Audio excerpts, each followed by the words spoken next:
Hello, everybody. It went live while I was chewing my late dinner after all of my children fell asleep, so that's a very attractive thing to open the video to. But thanks for stopping by on the day that we will be giving away this beauty, a signed Jane Foster Valkyrie #2, signed by Jason Aaron. One of the things that I talked about in the initial announcement is that Valkyrie has been one of my favorite Marvel books to kind of jump into and around. Thank you, Comic Burrito, for wishing me happy birthday. But it's been a book I've liked a lot because you get to watch Jane Foster kind of juggle normal life versus superhero life, and that's something that we don't get to see a lot very much anymore. Hello, Lost in Comics. Is that Chris hiding behind the tag today? Hello, Cole. So I figured there was a couple of things that I would kind of show before we dived in to the winner of the giveaway. So as I noted in the post on the blog, today is my birthday, and I figured the way that I would celebrate, both the birthday and hitting my 200th Twitter follower was to give away the book and to have a beer with some of you. And the ironic thing that I saw in the Comic Burrito Discord today was, I think it was Nick talking about enjoying a natter day. And when I realized that my fridge was out of beer for the first time in forever, I stopped by the liquor store when I needed a few moments of. Literally, one of the first things that I saw was the Natural Light strawberry lemonade and drinking beer. Shitty beer is very easy to find. I live in a college town. I live where the University of Kansas is, so it's Natty Light, Stones, anything all over the place. I've never had a Natter Day beer before. I don't think I've drank Natural Light since I graduated from college, so here we go.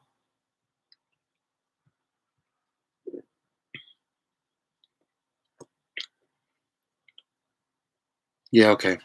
That's wild. I can deal with that.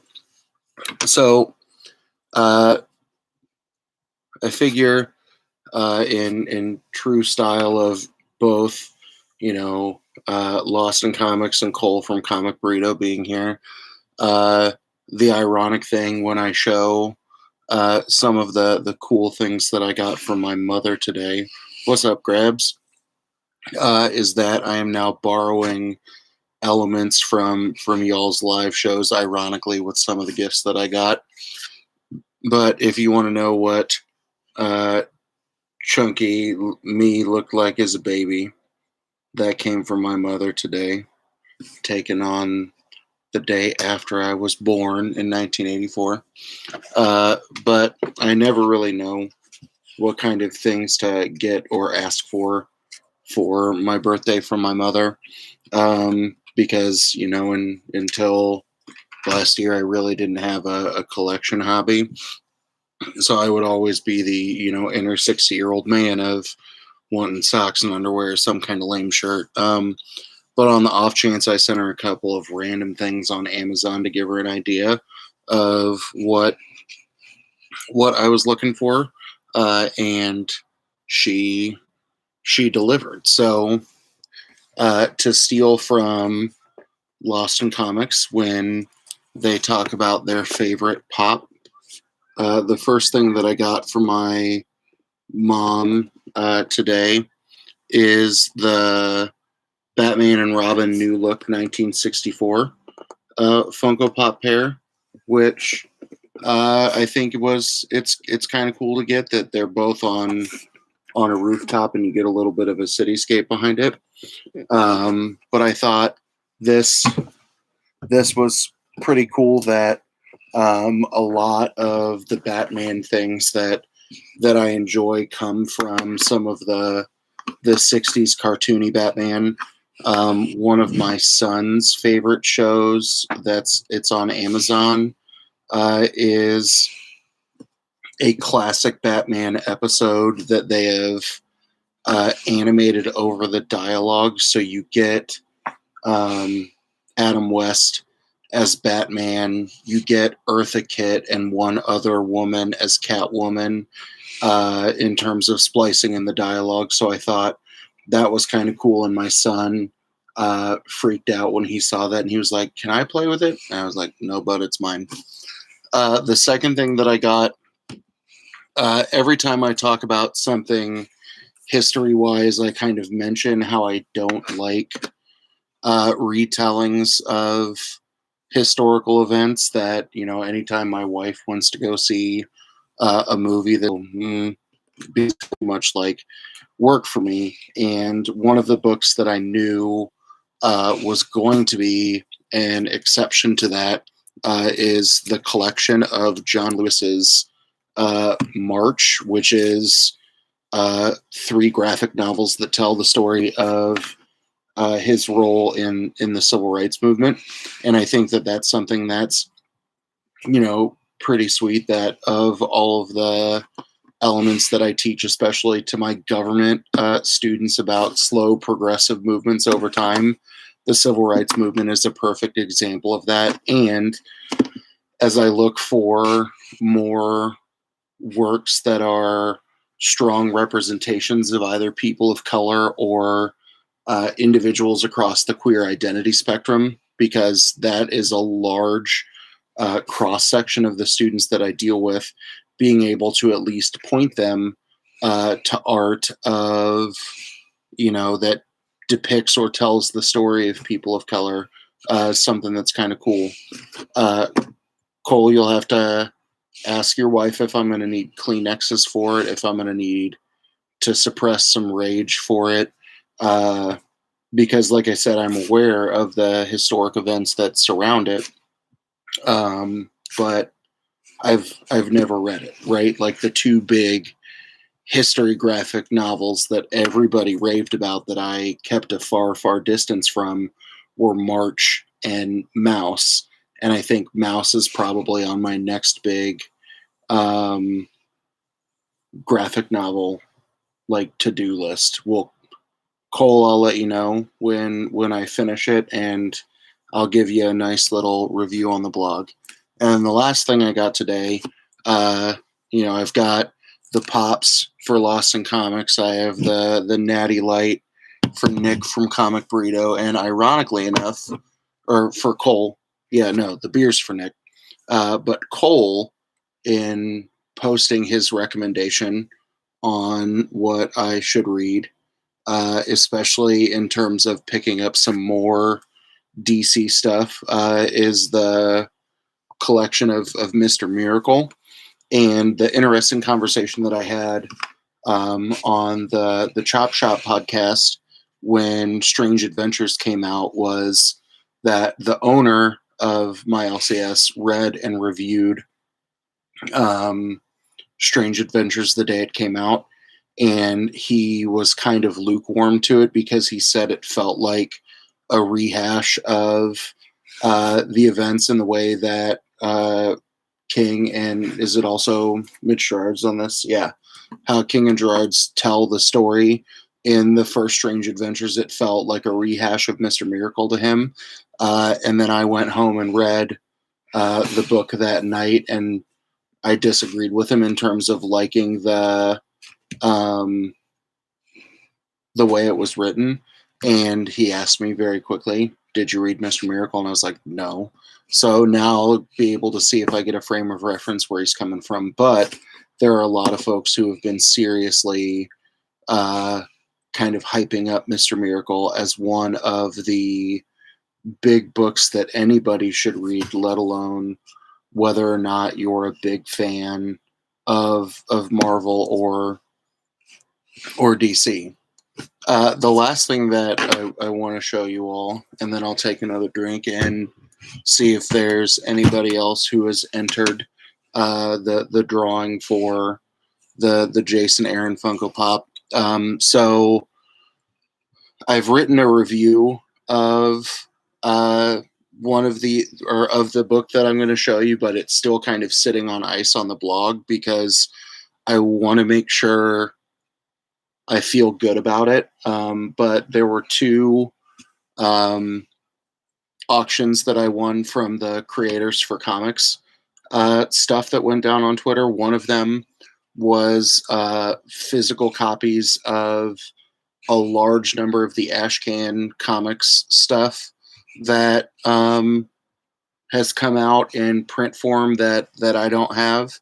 And then the other one was from a store, a comic book shop in Maryland called the Lion's Den, who sells, big box comics or major publisher comics, but he's part of the Driving Creators Network in terms of trying to get um, independent authors or people from smaller publishers kind of circulated. So I picked up, there were 4 books in the auction that I won, and there was really one of them that I knew a lot about, and it was the one that I was the most excited about. And I have the rock hard edition of the 27 Club, which comes from Action Lab, is the publisher, and I know that Chris from Lost in Comics is a big Action Lab fan because he talks about Banjax a bunch, which is a book that's sitting in my notes to pick up on Comixology to read. But the 27 Club, if you're not familiar, is the cluster of musicians and other artists or creative talent that died when they hit the age of 27. So big historical names in there are folks like Jimi Hendrix, Morrison from The Doors, Janis Joplin, and a couple others, with most recently being added to that is Amy Winehouse. So the book is a bunch of stories of big name members and then other folks that they've gone back and done some additional research on to find folks who died at the age of 27. And they were looking for one of 2 or 3 common threads. Yeah, Kurt Cobain is definitely on that list, Cole. But they're looking at drug and alcohol usage, mental health issues, and then potential for suicide. Right, that these were deaths from overconsumption, and that these are about people who died, when they had hit like rock god status. So this is not biographical by all means of any of the members of the 27 Club, but it focuses on some of those people and attempts to tell the story of how they had their meteoric rise to fame and when they died, or why they died at the age of 27. So there are a lot of people that kind of use that deal with the devil at the crossroads kind of thing. Of all of the stories that were in here, the Janis Joplin ones are the ones that I kind of connected with the most because I'm the biggest fan of hers out of all of them. The Kurt Cobain stories in here are pretty interesting as well. One or two of them kind of take on some weird abstract twists and turns, which is pretty nice. And then the Amy Winehouse ones are kind of interesting in terms of kind of looking at her album. What was it, like Back in Black? The album that had Rehab on it, as kind of this cry for help that was a bop that we all moved past. It's easily one of my top 5 favorite books that I've ever read, uh, in terms of comics, in terms of graphic novels, in terms of fiction that I've read. I think this easily gets put up in up echelon because I think the storytelling is good. There's so many different artistic or creative styles that you see in that book, so it's kind of nice to see the change in color palettes or styles or other things like that. Um, and it's just good because if there's anything else that I am ridiculously obsessed with, it's music from mostly all eras and genres. That I have one of those dumb brains where I hear a song one time and the lyrics get stuck in my head. And out of the blue, I'll start singing a song that I may not have physically heard in 3, 4, or 5 years. And I've already learned that my 5-year old son, or almost 5-year old son, will have that kind of dumb brain. Uh, oh, grabs. I'll have to dig for a Thelonious Monk book. I think that'd be kind of dope in terms of looking at big jazz classics name. Chris, no. I used to play the saxophone when I was in high school, but picked debate and speech over band, and that's what I pursued in college. So I like the recorder in 5th grade, the saxophone in middle and high school, and then music talent gone. Aside from one of my jobs in college was working at a karaoke bar. So no musical talent left.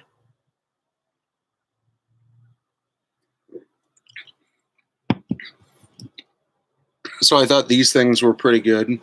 Um, the birthday present I bought to myself, I bought Funko Pop books from Black Mask, which a good number of folks have been promoting, and I'm looking here at my phone to look at the 4 titles that I ordered. Uh, the book that I knew I definitely wanted to check out from Black Mask was Black.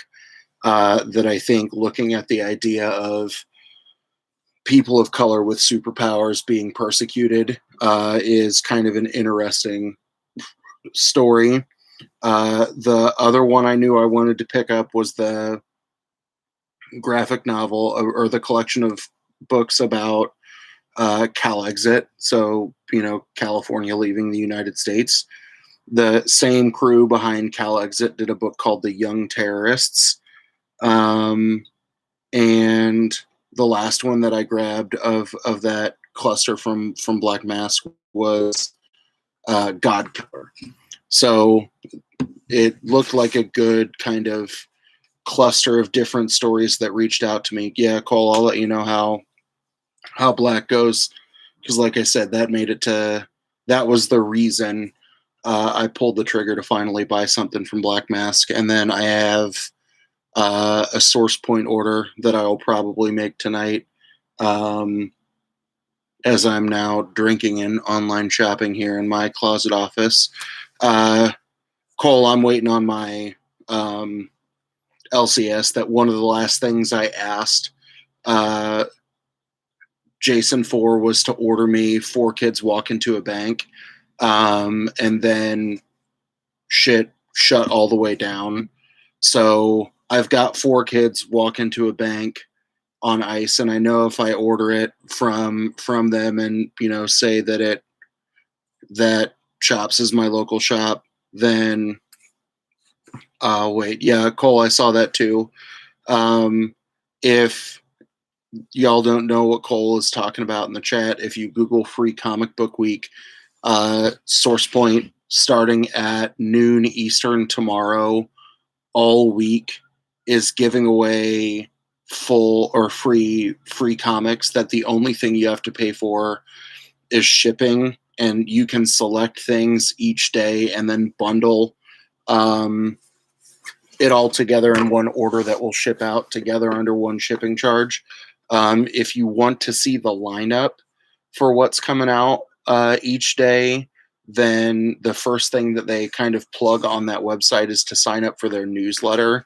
And then once you confirm that no, it's not spam, then you get to see the lineup. So one of the things that I know that I saw from one of the bundles that I was looking at picking up on SourcePoint is the Ogres book that a couple of people recommended. Ooh, first Jason Todd. Did you get it on a good deal, or did the alcohol turn off the rational side of your brain and no price was too high for $357?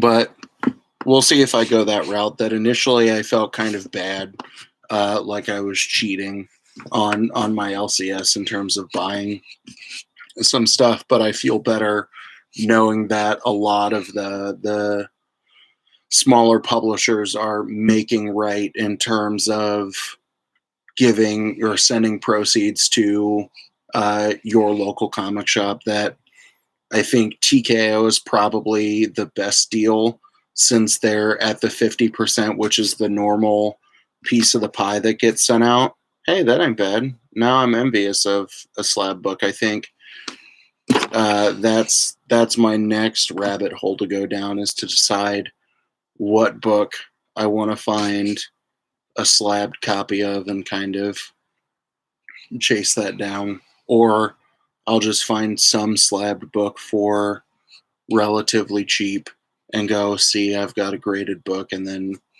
pat myself on the back and move on from that. But like I said, I think that's kind of cool in terms of making sure that they're given back to shops. I'm anxiously looking at my calendar and looking for updates from our governor, because here in Kansas right now, the current essential business executive order is enforced until May 3rd. And my shop's not open on Mondays. So he was like, I'm planning on opening up on the 4th and enforcing a bunch of different social distancing norms.